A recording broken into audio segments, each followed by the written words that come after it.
Hello YouTubers, this is Slade Berlin here with once again another figure review for you all today. Now this time around, I figured that we'd go over a figure that I actually made myself. Well, by made, I say customized on, basically. But as you can see, this time we're going to be reviewing my Black Series 6-inch customized Kanan Jarrus figure.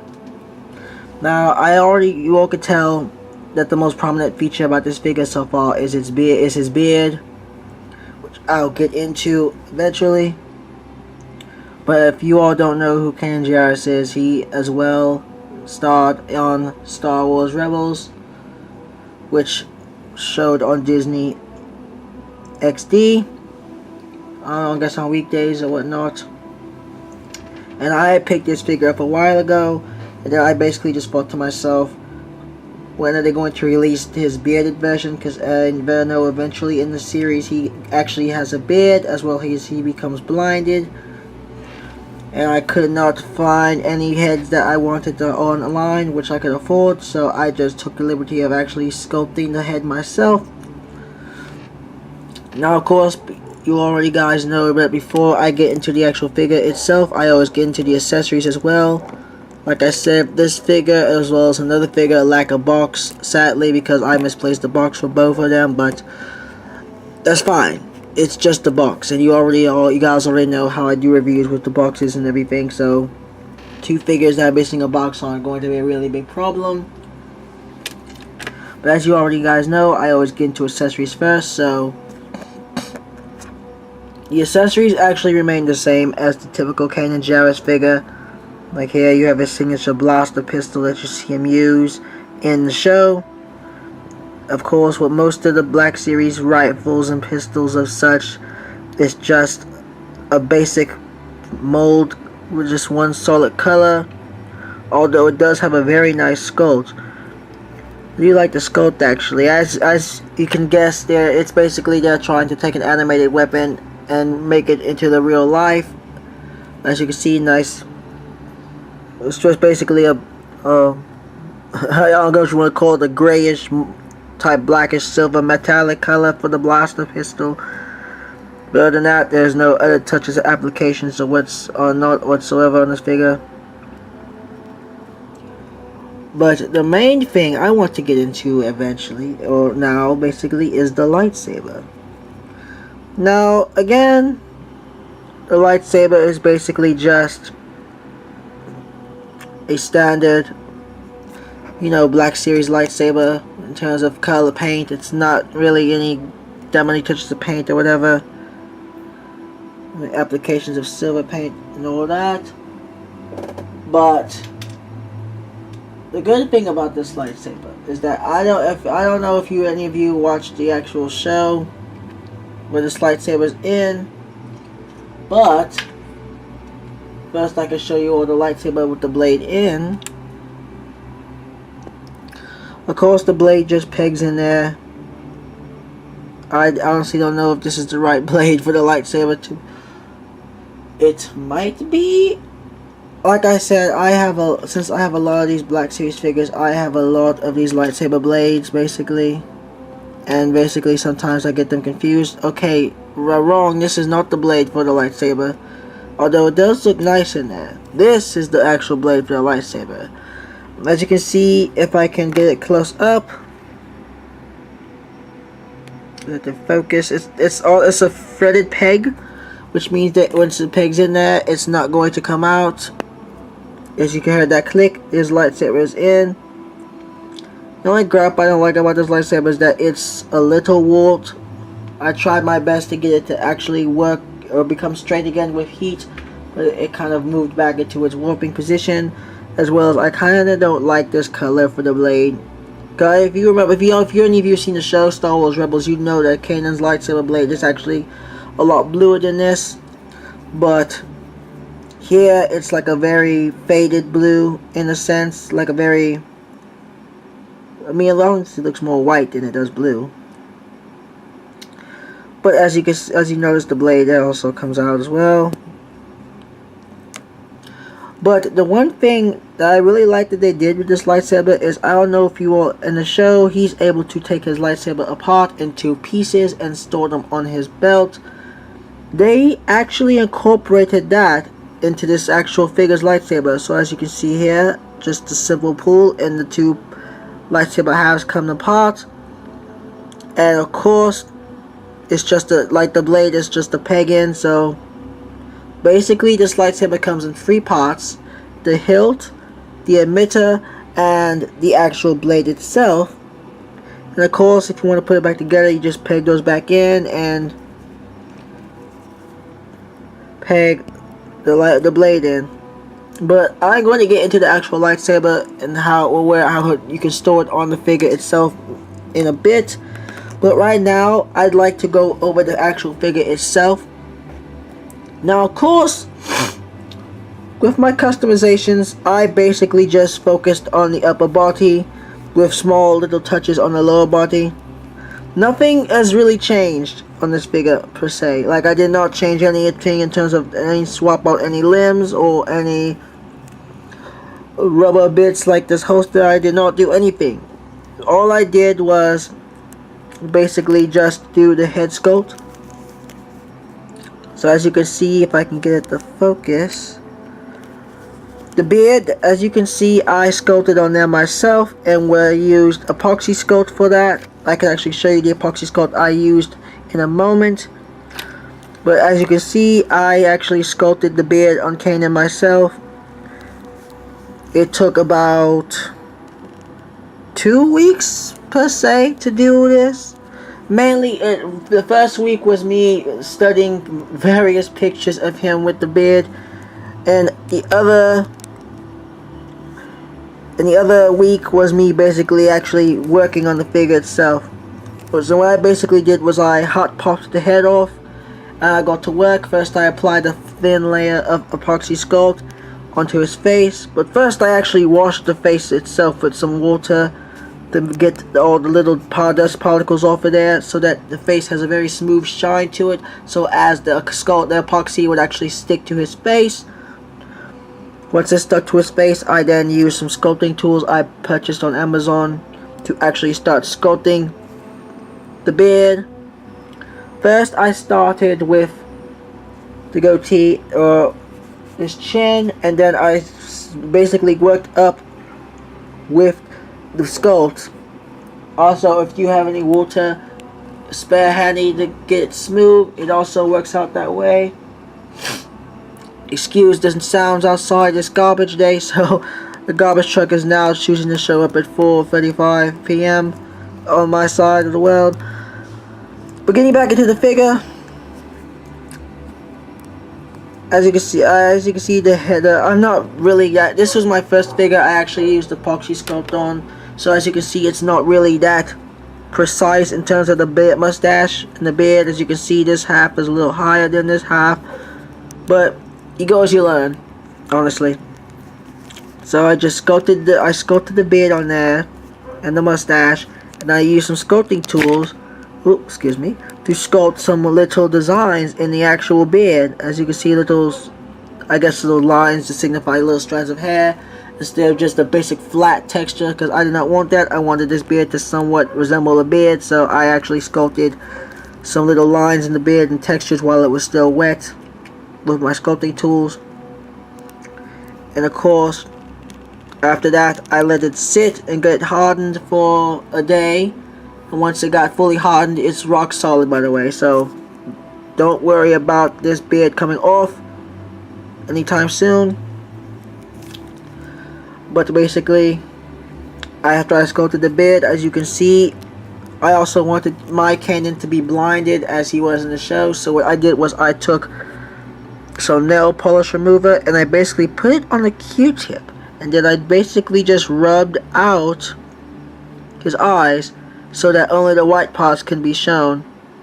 And I don't know if you can all see because of my lighting, unfortunately, but I did actually paint tiny gray dots in there to replace his blue irises, to basically give him a blind look. So basically he is the blind Kanan Jarrus. Although I forgot to actually sculpt the little scarring on his face from his fight with Darth Maul. Honestly, if you guys did not know that, you should have known that by now, because Rebels has been over for a while now. So, upper body for the face, I use epoxy sculpt for the beard, and I use nail polish remover for the eyes. Once all of that got done drawing, I then went over it with paint. First, I painted the beard a nice shade of white. I was gonna keep, because the epoxy sculpt I use, its base color is white, so I painted a little bit more white to make the brown really pop out some. And then basically I spent hours trying to get the paint to actually match his hair color. I know his paint is hard, because mixing paints are really hard. It was once it was darker, the other one was lighter, and then I got the right shade, and I was just like, boom. So I basically just painted that on first. I let it dry, and then I put a second coat on. But the first time I actually did this, I neglected to do my nail polish method. I mentioned in my Mara Jade figure review video.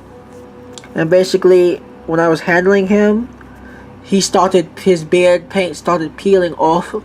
So I had to put another 4th coat of brown paint on his beard to cover all the white spots. And then after that dried, which took about a day also, I just went back over it with clear nail polish, several coats, to actually seal in that paint. So as you can see here, I'm scratching at it, doing all that, scratching at it, fidgeting with it with my nails, and the paint's not coming off. It is sealed, it is on there permanently. You don't have to worry about the beard coming off or rubbing it off, because the epoxy sculpt I used was actually barely hard.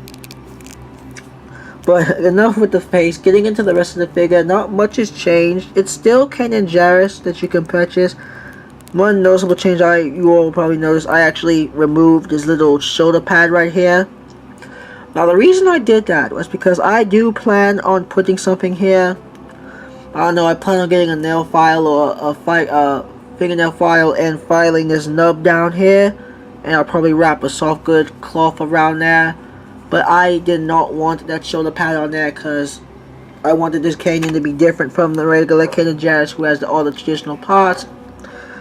As you can see, I added soft goods on this figure, that being the cloth here that's draped around his shoulder, or the scarf as you may call it. The back, as you can see, I tied it up and knotted it, and then applied a drop of super glue to keep that sealed. As you can see on his ponytail, I also took the liberty of adding a cloth around his ponytail too, to signify that his hair is actually tied up in a ponytail, per se. Like, it's not just a sculpted band around there, but I actually added a soft goods band around there as well. And then I added soft goods on his sleeve that end in a nice little sleeve on his lower arm. That and it doesn't hinder his movement whatsoever in his hand. His hand still can turn as it would with the regular figure. And then just for extra touch-ups, I just applied a bit of soft goods to the boots, or to his thigh right here. I wanted to do it with the other thigh as well, but the holster kind of prevented me from doing that. But getting into this figure's overall articulation, as many of the Black Series figures, it shares the same articulation as the rest. Of course, you know his head does swivel 360 degrees. It can go down that far, which is not hindered by the beard, because I actually sculpted it perfectly so he can still roll over his head. And it goes up that high. So you probably see that I actually sculpted around that area that bends in with the joint, instead of filling that in, because I was going to fill that in, but I thought if I filled that in, his head would not be able to move downward anymore. So I just worked around that little crevice under his chin to where his joint meets his chin, so he can still lower his head low like that and raise his head up as such, which is fairly high. Of course, his arm goes out that much, and it goes back as such, and it does have 360-degree movements, which is really smooth. This figure is really smooth because while working on this figure, I broke him in, got all his tightened joints loosened a bit. He does have a bend at the elbow. It's not double jointed as I would want it, but there's also swivel at the elbow as well. His wrist can go down that far and back up as such. Like I said before, it's not hindered by the sleeve, and he does have 360-degree motion for his wrist. He does not have a thigh crunch. Well, you guys see, technically he does have a thigh crunch, but it's so minimal, he might as well not even have one. And of course, he does rotate at the chest. Of course, his arm does go up that much. For this other side, it's not hindered by... it wasn't never really hindered by the shoulder pad, but it still can go up that much. His leg can go out that far, and it can go back as such and forward very well. He does have a double jointed knee. I did notice he had double jointed knee, so his knee is double jointed, as you can see, which I like that they did that. And of course, he does have the standard ankle rocker pivot, which I think is a good thing to have this bigger for ankle rocker pivot. Now, in terms of storing his accessories, like I mentioned before, his blaster pistol does fit in his holster here, nice and snug. It's not gonna fall out or anything. It's in there. It's well done. But showing you how his lightsaber comes apart, as I mentioned before, his lightsaber comes apart. As you can see on his belt, he has holders. One is on his actual front of his belt, and the other is on his back of his belt. And what you do is you can store his lightsabers just like he stored them in the show. So basically, as you see here, there's this little peg on the lightsaber itself. You simply plug that into the back of his belt on the back of himself, and there you have his hilt part of his lightsaber on his back. And you turn him over, and you have this little emitter part, as you may call it. I don't know, it might be called something else, but I'm going to call it just the emitter for this video. And how you put that in is, of course, you see there's that little groove right there, and you just simply peg that in. Now, I do say it is snug. You don't have to worry about it falling off or anything, but if you keep fidgeting with it, then they're going to come off. I actually had that problem the first time I used this figure. I actually was fidgeting around with these, and this part, the emitter, actually popped off and fell on the floor, and I actually almost lost it. But I found it. But just to let you guys know, if you do have that problem with this, basically, if you're going to have his lightsaber displayed like that, it's best not to move him around so much, because like I mentioned before, those parts, while they're in there fairly tight, they will come out if you move the figure around too much. But that's basically it. Overall, this figure, in terms of its customizations, took around 2 weeks. I think my Mara one I mentioned before took around 2 weeks. Mine took 2 weeks. Yeah, it took 2 weeks or 3 weeks for my Mara figure. With the Mara Jade figure I did, it was a little bit more customizations. I'm sure I didn't use any epoxy sculpt on her, which I wish I did, but there was a lot of popping and swapping of the parts and adding of extra parts, and the painting and the other business that took the time. But of course, as I promised you all before, I was going to show you the epoxy sculpt, the material I used to sculpt his beard. Basically, it's epoxy sculpt. You can pick this up on Amazon, honestly, if you want to work on custom figures of your own. I actually got a nice tip from one of my Instagrammers. They actually sent me the link to the epoxy sculpt to customize my own figures.